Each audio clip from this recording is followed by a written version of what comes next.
sa Qatar, puro import. Well, alam nyo guys, tama na po, no? Yung mga lugi, maraming import, yung mga nag-iiyakan dahil maraming import. Tama na po tayo dyan. Huwag po natin kakalimutan, dalawa po import natin, ha? Noong nag-champion po tayo, nagkaroon tayo ng gold, no, sa Asian Games. Meron tayong Brownlee at meron tayong Ange Kouame, no? So ngayon, dahil maraming import yung kalaban, katulad nitong Qatar, kung totoo mang maraming import, alam ko dyan, may mga naturalized dyan, huwag lang po natin sila pakilamanan. The fact na kung sila man po naturalized, citizen na po yan, no? Huwag nyo nang questionin, huwag na kayong puro reklamo, puro iyakan.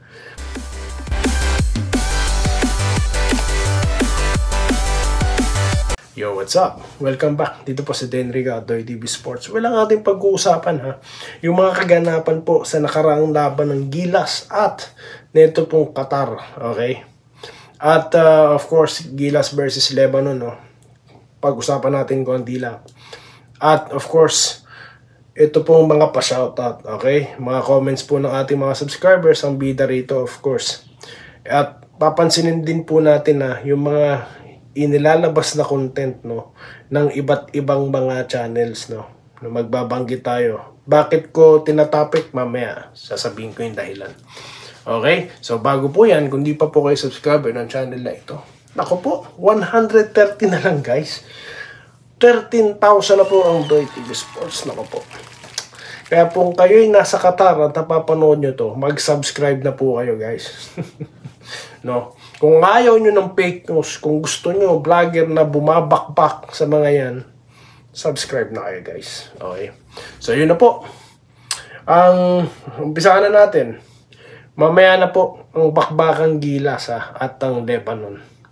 Wag po nating mamaliitin ang Lebanon kahit natalo sila versus Egypt, no? I-consider pa rin po natin na malakas yan, no? Dahil pag sinabing Lebanon po sa basketball, nako, malakas pa rin naman yan. Okay? So yung alertness ng Gilas, yung momentum, dapat nandun pa rin, no?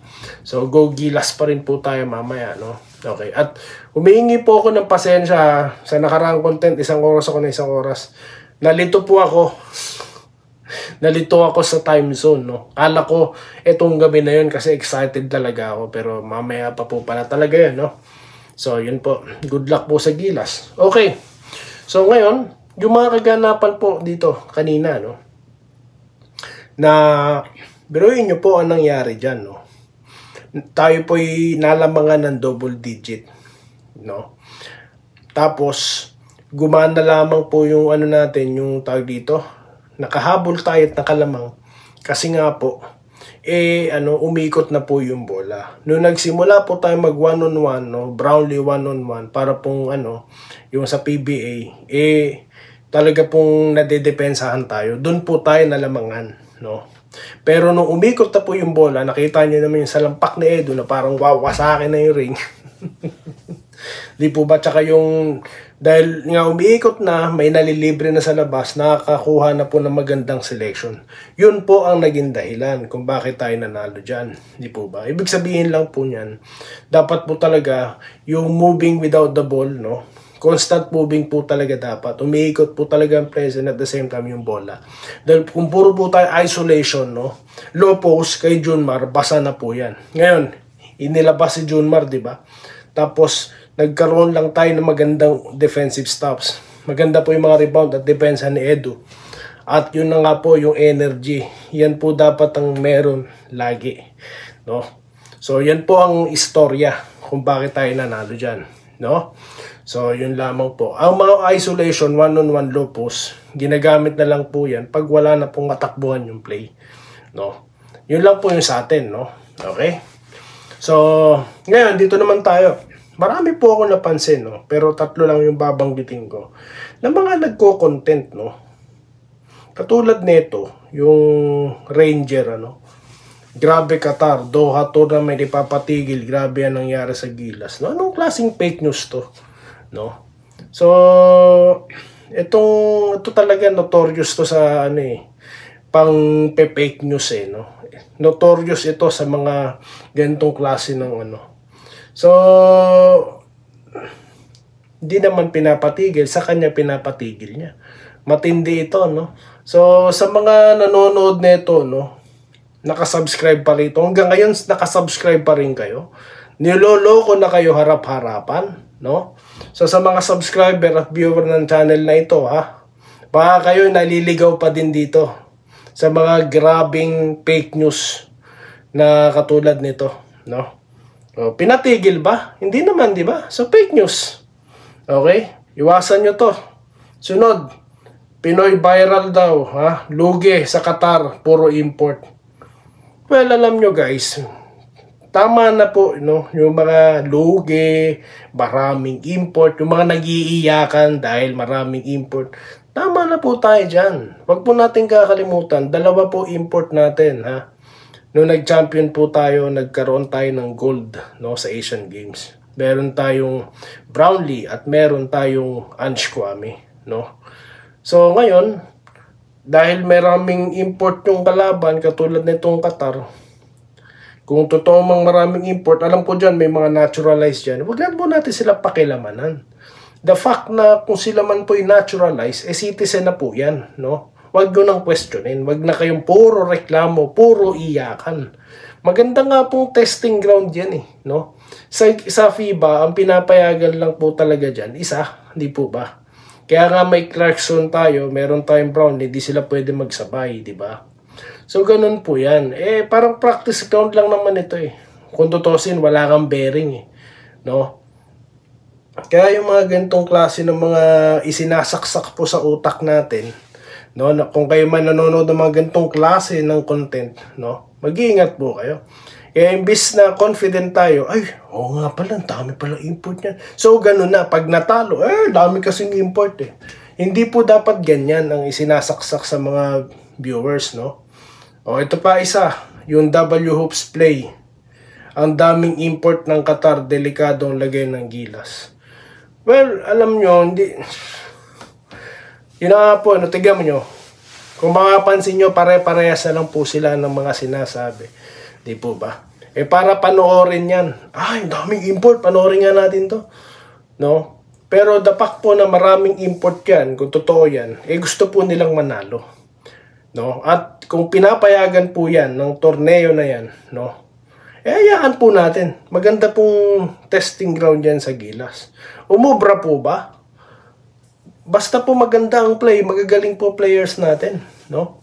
Kaya nating malusutan yan at magandang testing yan sa atin, okay? So yun lamang po ang masasabi ko dyan, ano po. So shoutout na po tayo guys. Shoutout na po tayo. Dito po tayo kay Sir Renato de la Cruz. Congrats daw po sa Gilas, okay? Kay Sir Bobby Cabadin. Congrats sa Gilas, go go go. Talunin nyo ang Lebanon para makasweep ang tatlong laban. No? Kay Sir Alejandro Thompson, congrats sa Gilas, good luck mga idol, susunod yung laban. Okay. Enrique Rivero, good PM idol, win agad. Kaya naman ng Gilas, kalaban, alalay lang. Kahit dalawa import ng kalaban. Yun na nga po no? Huwag po tayo makakalimot na dalawa po yung import natin, no? Nung nag-Asian Games tayo. No? Di po ba? Maharot. Ma'am Maharot, good congratulations daw po at she's proud to be Filipino daw. Dapat naman. Alam niyo po, kaya nga ako, hindi talaga ako panatiko na kapag ka dalawa-dalawa import, sa totoo lang, hindi po talaga. Kasi, tama na po yung isa, no? Naturalize, okay na yun, para pantay po yung laban. Kasi nga, yung iba gumagamit din ng import. So, kahit tayo, kahit isa, no? Pero kung lahat na po yung import, wala na pong bearing sa akin yan. Hindi na po national team yan. Para lang sa akin, ano ko lang po yun, point of view ko lang. Dito tayo kay Orly Magat, ganda ng laban ng Gilas. Qatar kagabi, sana manalo kontra Lebanon. Adrian Legado, Lods, pansin ko, mula naging naturalized si JB at bumalik si CTC as Gilas head coach. Nakakadalawang talo pa lang. Maganda po kasi talaga yung connection yung dalawa. No? Parang Sean Chambers at Team Con, di ba ba? Anong resulta? Di Grand Slam. Di po ba? Gumana daw ang fourth quarter time ni JB. Para po sa akin, gumana yung ball movement po. no? Yun po yung mahalaga. Yan po yung ginagawa ng TNT. Diba po, constant moving ng mga player, yung atake, handoff, iikot yung bola, kaya may na-open. Kesa po yung pilit na 3-point shots. Tignan mo yung nangyari dyan sa Qatar. Dapat hindi sila tirahan ng 3 points dyan eh. Dyan sila nadali. Kung tutusin, lamang naman sila eh. So, kung nag-execute sana sila ng magandang play, di sila nahabol. Kaso, ang nangyari po, tirahan sila ng tirahan. So, hindi po maganda yung mga shot selection nila. No? Water Lady, sabi ko kagabi nood ng live streaming, okay lang di sila mamuwersa, iwas injury. Pero di talaga pumayag CTC. Binabad niya halos si Brownlee, di ba? Gusto po talaga manalo. No? Sabi ko naman na kahit po ano lang yan, parang tune-up game, iba pa rin po talaga. Para po yung mga laro sa NBA, yung preseason games, no? Talaga po sineseryoso ng ibang team yan eh. Para po maganda yung nila, simula nila, no? Sa actual game na. Willie Bardahe, congrats daw po sa Gilas. Natambak na, comeback pa. Yun na nga po, no? Maganda po yung nangyari kanina. Franklin Narbato, no? Narbato, congrats sa Gilas. Yun po dapat ang pag-aralan ng Gilas kung paano po sila magiging consistent sa ganong klase ng play, no?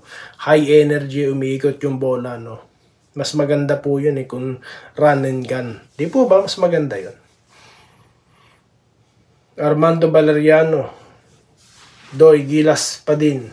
Yung mga nagko-comment kung ayaw nyo dito. Yun na nga eh. Hindi po, ang hinala ko dyan, mga pakawalayan, no? Eh, kung kayo ba naman po, ordinaryong watcher po ng YouTube, gugustuhin nyo po ba? Kukonsintihin nyo po ba yung mga manloloko? Yan po, tahasang panloloko na po yun. Katulad yung nabanggit nating channel kanina. Ipatitigil na raw. So, hindi po ba panloloko sa kapwa-tao yun? Tapos, dapat daw tayo magpasalamat pa. Wag na po kayo manood kung manloloko ako. No, kung meron po akong fake news dito, no, mag-unsubscribe na po kayo. No? Dahil hindi ko po mga team na kumita para manloko at kumita, no? Kung kumikita man. Kaya po yung iba talamak sa panloloko. Kasi po marami po makakuha ng maraming views yan. At magko-contribute po yan sa maraming kita, no? Monetization. So hindi po ganun ang laban ko rito sa YouTube. Di naman po kumita or magpasikat ang reason ko ba't ako nag-YouTube eh, no? Unang-una, sabi ko nga, dibangan ko ito. And then at the same time, habang dumadami po yung subscribers, para po nagiging inspirasyon na po sa akin, no? Yun lang po ang motivasyon ko dito. Okay? Kay Corazon Alberto, no bearing games naman po ang laban, wag nilang masyadong pilitin ang laro. Irene Quiles, shoutout po kay ma'am. Good luck sa game mamaya, Gilas team. Shoutout po kay ma'am Corazon Alberto. Ramlon Vlog TV, by the way, shoutout sa'yo Cubs. I'm watching your vlog everyday from Buwan, Batangas. Maraming salamat po, sir. Maraming salamat po kay Ramlon, no? Minerva Java, shoutout po, no? Nanalo, yan, pinagpuyatan do. Marami pong nagpuyat, ha? Bawi po kayo ng tulog. Salamat sa iyo, Cubs, pagbasa mo sa aking message, comment at shoutout. Ay, shoutout po sa inyo at maraming salamat. Welcome po, no? Lolo't Lumantang, tama ka idol, sa'yo lang ako. Wow, salamat naman po.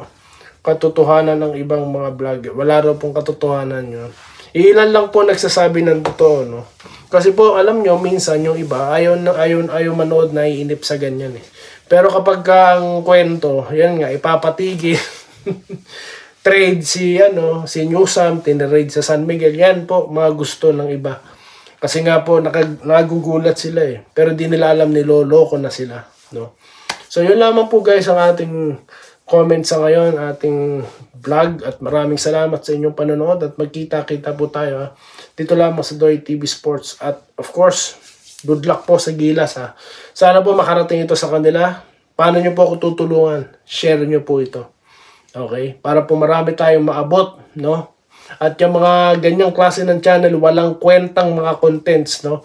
Makarating sa kanila tong mensahe na ito. Maraming salamat po sa inyo lahat. Salamat po sa panonood. Subscribe na para sa mga susunod na basketball at boxing videos.